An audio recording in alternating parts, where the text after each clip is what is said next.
campaign, Donald Trump was quick to come to defend those folks. But this shows that he is not genuinely, supportive of the African American community. And I think these protests that we are watching right now in Detroit will continue to happen because all Donald Trump is doing, he's talking at African Americans, but he's really trying to appeal to white middle-class Republican women. And I think it's a flawed strategy, and I think people see right through this rhetoric that Donald Trump is trying to put before us. Yeah, we submitted questions to the Trump campaign about Mark Burns and their vetting process. Stand by. I want to bring in Jeremy Diamond, who is near this protest outside the Great Faith Ministry there.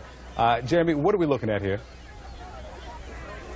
Well, we've seen a number of protesters. There was first a press conference with a lot of community and religious leaders, as well as a couple of elected officials, and then a group of about perhaps 50 protesters came through. There may be more, actually. It's hard to tell from where I am right now, but there are a number of protesters coming here to protest Donald Trump's visit here in Detroit. This is as Donald Trump is trying to make an appeal to African American voters, one that is being fiercely criticized by a number of leaders here in the community. I spoke with several, including the president of the Detroit City Council, who criticized Donald Trump for making this appearance, which she said was largely scripted, saying that Donald Trump is going and doing this interview for which he has received a number of the questions in advance, and he's doing this in essentially a safe space. Members of the public, unless you're attending this church, a member of this church, it seems that you were not able to actually get inside the church. And so these community leaders are saying, listen, Donald Trump may be coming here and trying to speak to African American voters. Doing so, again, previously he's spoken to largely white audiences about African Americans, and now he's doing it before an African American audience. But some of these community leaders are saying that that is simply not enough, and that is why we're seeing all of these protesters right now outside of the Great Faith Ministries here in Detroit. It's certainly continuing a very boisterous protest, and we'll have to see what Donald Trump is saying inside as well. We'll be hearing those comments very soon. Victor? Jeremy, and I know that you are a bit away from the protest, and maybe you don't have the answer. Just let us know if you don't. Do you know if there have been any arrests? We saw a bit of a scrum, some pushing and shoving between the officials there who have their back to the church and some of the protesters.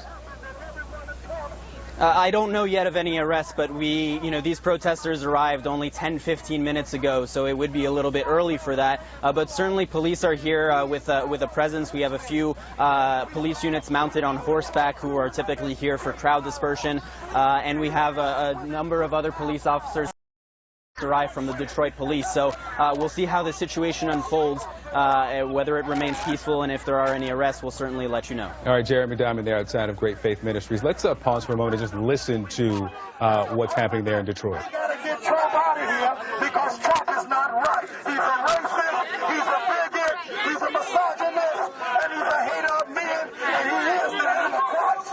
And the Antichrist shouldn't be over here trying to get the black people's votes. We are against him. And everybody, I want y'all to help me say, Dr. Trump! Dr. Trump! Dr. Trump! Dr. Trump! Dr. Trump!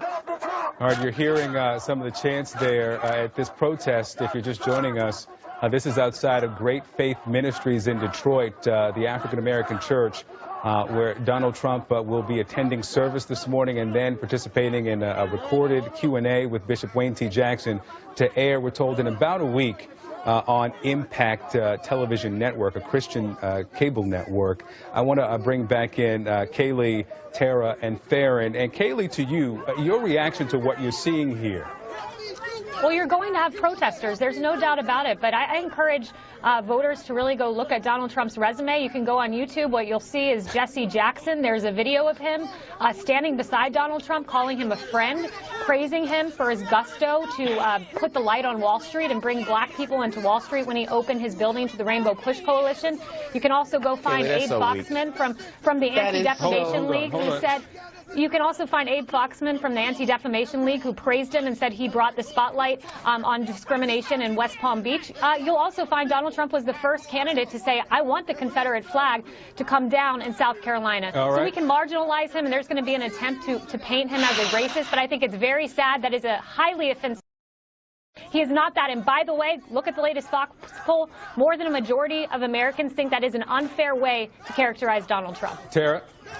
Okay, first of all, the reason why Donald Trump donated that space to Jesse Jackson, which I think it's kind of laughable that now all of a sudden Republicans are praising Jesse Jackson as someone that we should respect. I mean, we all know about Jesse Jackson and his shakedown operations, and that's what was going on at that time. So Donald Trump and Jesse Jackson forged a relationship so that Jesse Jackson wouldn't come after Donald Trump's companies during his shakedown stuff that he was doing at that time in corporate America. So that's out. And Mar-a-Lago, enough with this Mar-a-Lago talking point. What happened, Donald Trump used that as an opportunity to get the regulations and permits that he needed in Palm Beach to change Mar-a-Lago. He wanted to do all kinds of things to that property, and the Palm Beach community wasn't happy about it because they considered him new money. So he used the issue of not allowing blacks and Jews into that club. He used that as a way to embarrass the Palm Beach council down there so that he could get what he wanted for his club. So that is, I mean, to hold that up as some kind of Martin Luther King civil rights act on the part of Donald Trump is ridiculous. He did it for his own selfish purposes. So Donald Trump's history. Hold on, Tara. I didn't let them interrupt you. They can be happy. I mean, look, that's great that blacks and Jews were allowed into his club, but let's not act like the motivation was because Donald Trump felt as though it was so horrible. I just told you, and if you looked up the case, you would know it. And I have people I have looked up the case. Who told me. So you got to stop with that talking point. And Kayleigh, this really quickly. That overshadows Donald Trump's other major problems, from the Central Park Five and calling for the death penalty of 5 young minorities in New York at a highly charged time when they were completely exonerated and won $42 million in restitution from New York because they were wrongly convicted for raping a young white woman in New York. He never apologized for that.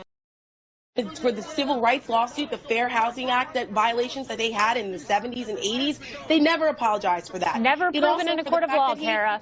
Never proven. And he settled in the consent decree, Kayleigh. You went to Harvard Law School. You know what that is. And they violated that consent decree. And the Justice Department had to go back a third time to go after them for not living up to it. So you know better. And thirdly, Donald Trump was also, his company down, his casinos in Atlantic City were fined for workplace discrimination, for removing black dealers from the floor in the casino because big high rollers didn't want them there. Tara, so these kinds of things are Hold on. documented, and black people